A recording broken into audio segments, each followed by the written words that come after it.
Medical fraternity के उच्चतम आदर्शों का प्रतीक है। खास तौर पर पिछले 1.5 साल में हमारे डॉक्टर्स ने जिस तरह देशवासियों की सेवा की है, वो अपने आप में एक मिसाल है।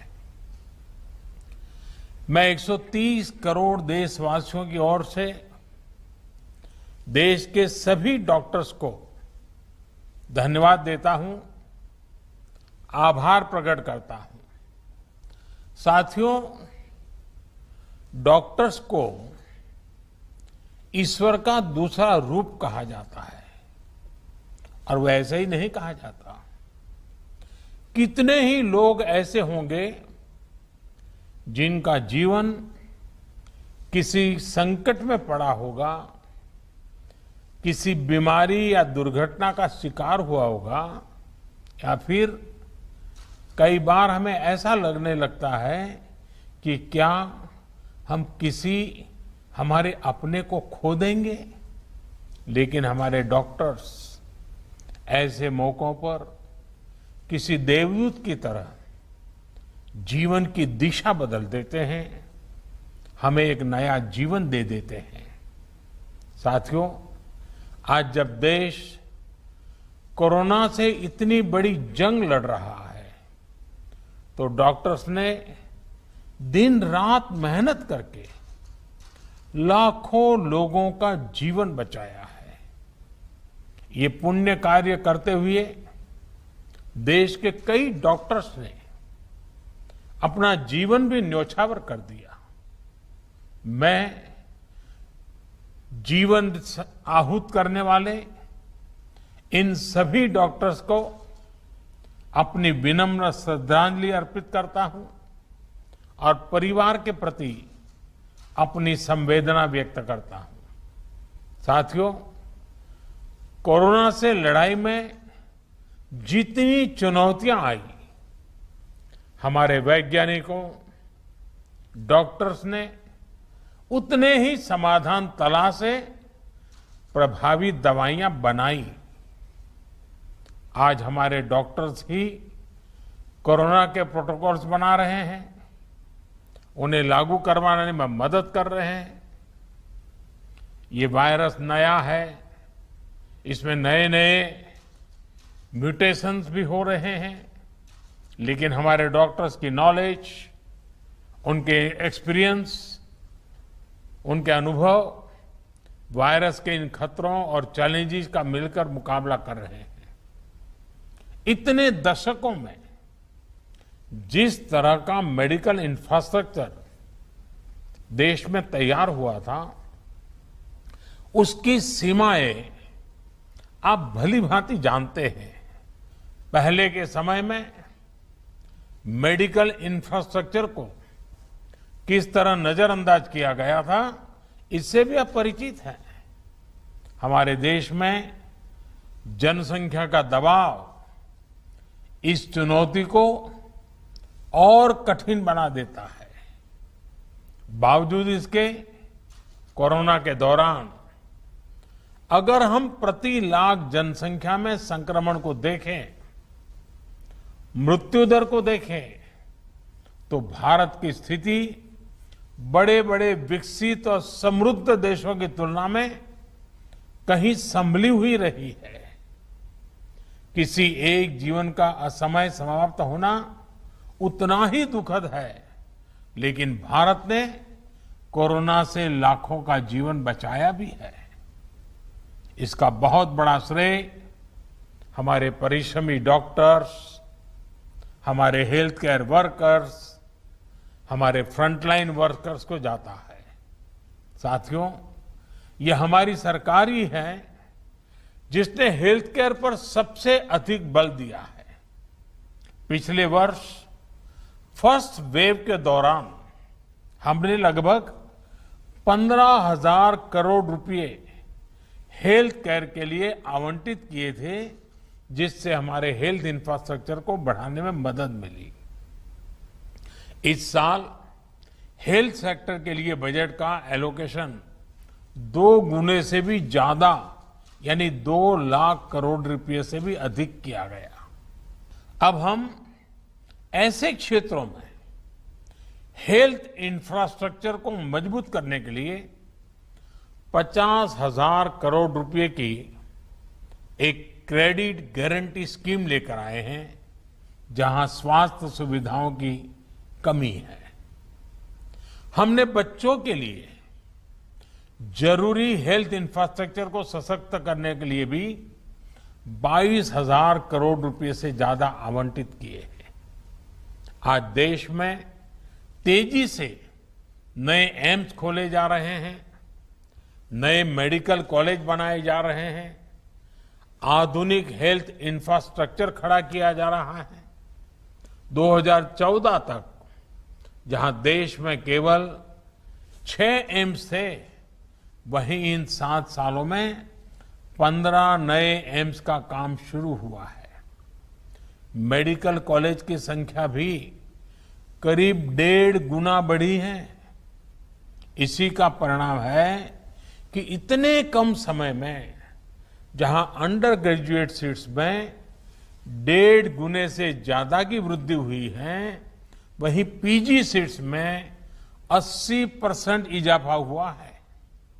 यानी यहां तक पहुंचने के लिए जो संघर्ष आपको करना पड़ा,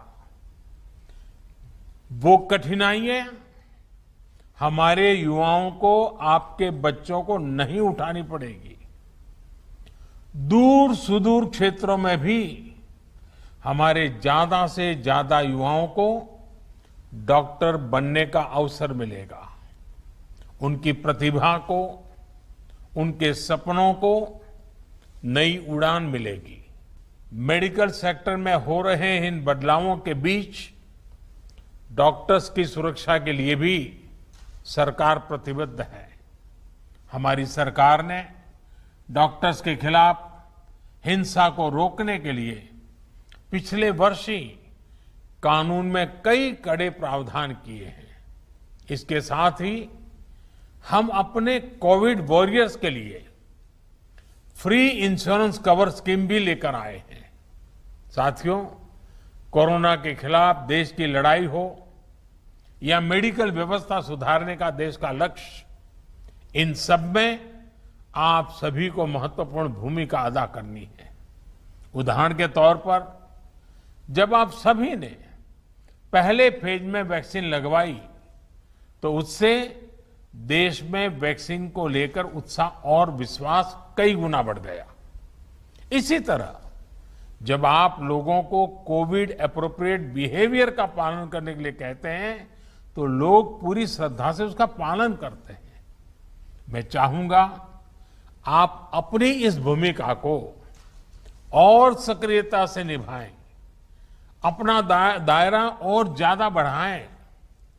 साथियों, इन दिनों एक और अच्छी चीज हमने देखी है कि मेडिकल फ्रेटर्निटी के लोग योग के बारे में जागरूकता फैलाने के लिए बहुत आगे आए हैं।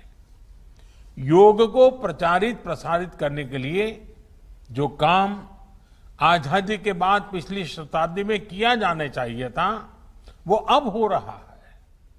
इस कोरोना के काल में योग, प्राणायाम का लोगों के स्वास्थ्य पर किस तरह सकारात्मक प्रभाव पड़ रहा है, पोस्ट कोविड कॉम्प्लिकेशन से निपटने में योग किस तरह मदद कर रहा है, इसके लिए आधुनिक मेडिकल साइंस से जुड़े कई संस्थानों द्वारा एविडेंस बेस्ड स्टडीज कराई जा रही है। इस पर आप में से कई लोग काफी समय दे रहे हैं। साथियों, आप लोग मेडिकल साइंस को जानते हैं, एक्सपर्ट हैं, स्पेशलिस्ट हैं, और एक भारतीय को योग को समझना भी स्वाभाविक रूप से आसान होता है। जब आप लोग योग पर स्टडी करते हैं, तो पूरी दुनिया इसे बहुत सीरियसली लेती है। क्या आईएमए इसे मिशन मोड में आगे बढ़ा सकती है? योग पर एविडेंस बेस्ड स्टडीज को साइंटिफिक तरीके से आगे ले जा सकती है? एक प्रयास ये भी हो सकता है कि योग पर स्टडीज को इंटरनेशनल जर्नल्स में पब्लिश किया जाए, उसे प्रचारित किया जाए। मुझे विश्वास है कि ये स्टडीज दुनिया भर में डॉक्टर्स को, अपने पेशेंट्स को योग के बारे में और जागरूक करने के लिए भी प्रोत्साहित करेगी। साथियों, जब भी हार्ड वर्क, टैलेंट और स्किल की बात आती है तो इनमें आपका कोई मुकाबला नहीं है। मैं आपसे यह भी अनुरोध करना चाहता हूं कि आप पूरे अटेंशन के साथ ही अपने अनुभवों का डॉक्यूमेंटेशन भी करते रहें। पेशेंट के साथ आपके एक्सपीरियंसेस का डॉक्यूमेंटेशन बहुत ही अहम है। साथ ही मरीज के सिम्टम्स, ट्रीटमेंट प्लान और उनके रिस्पॉन्स का भी डिटेल डॉक्यूमेंटेशन होना चाहिए। यह एक रिसर्च स्टडी के रूप में भी हो सकता है, जिसमें विभिन्न प्रकार की दवाओं और ट्रीटमेंट्स के असर को नोट किया गया हो। जितनी बड़ी संख्या में आप मरीजों की सेवा और देखभाल कर रहे हैं, उसके हिसाब से आप पहले से ही दुनिया में सबसे आगे हैं। यह समय यह भी सुनिश्चित करने का है कि आपके काम का, आपकी साइंटिफिक स्टडीज का दुनिया संज्ञान ले और आने वाली पीढ़ी को उसका लाभ भी मिले। इससे दुनिया को जहां मेडिकल से जुड़े कई जटिल सवालों को समझने में आसानी होगी, वहीं उसके समाधान की दिशा भी मिलेगी। कोविड की यह महामारी इसके लिए एक अच्छा स्टार्टिंग पॉइंट हो सकता है।